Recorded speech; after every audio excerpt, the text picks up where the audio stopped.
Good day, my name is Braden, and today I'm going to be showing you how to calculate your normal time and overtime report. So, first things first, you're going to want to go down to the TNA wizard, and you'll see it's going to ask for step 1 being to set the global date. So we're going to click there. This is actually the date period that I do want to use, so all I'm going to do is say set date. You can, however, change it. If you just click on the drop downs, you can select which year or month, etc. that you want to use, and which day. But like I said, this is the date period that I do want to use, so I'm setting there. Go on to step 2, or technically step 1.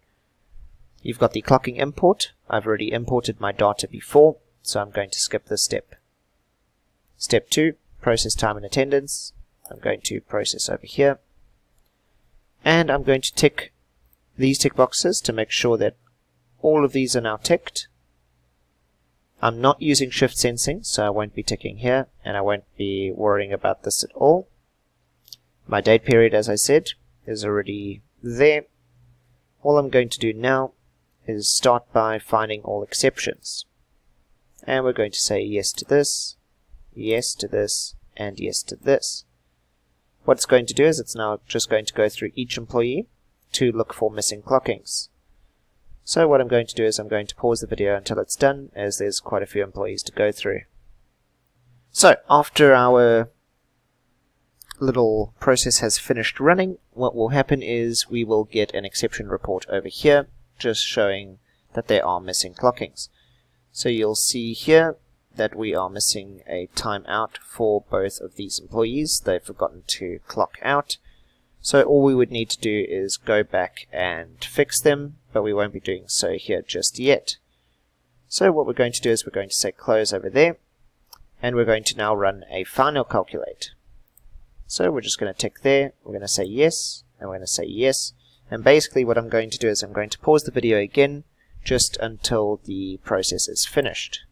So you'll see the process running here, so I'm just going to pause. So once the calculation is done, the screen will automatically pop up.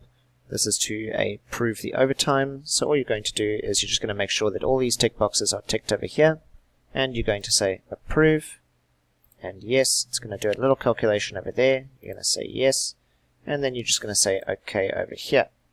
You're going to close here, and then you'll get this screen. What you're going to do is you're just going to say print. What I will do is I will just say keep each employee on a new page, and say print and send. And essentially what you'll get is you'll get a report that looks like this, with your date in, your day in, your first time in, your date out, your day out, and your last time out. Then you've got your work time in total, a variance over there, a less break, a fixed break deduct. Their normal time will go in this column. Any overtime that they reach will go into this column, depending on what rules you set for your overtime. You've got this for paid public holidays, if they receive an automatic insert, and then this other one over here as well for automatic inserts.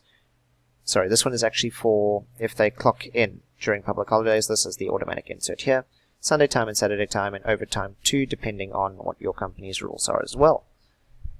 And like I said, each one is just on a different page, so you can monitor. If you do want to see them all on the same page, you can just undo that. For a week over here like we've got, it's pretty easy to just see them all. If you're doing monthly though, I'd recommend keeping them all on a new page, otherwise it's going to get a little bit confusing. I've forgotten to untick it, haven't I? Yep. There we go. So essentially you'll get this. So it's a bit easy to monitor if you're using it on a weekly basis. If it's on a monthly basis, it's going to get a bit clustered. So I'd recommend if you're using monthly to keep them on a separate page, but if you're using weekly, then this should be fine. And that's all there is to it for the normal time overtime report.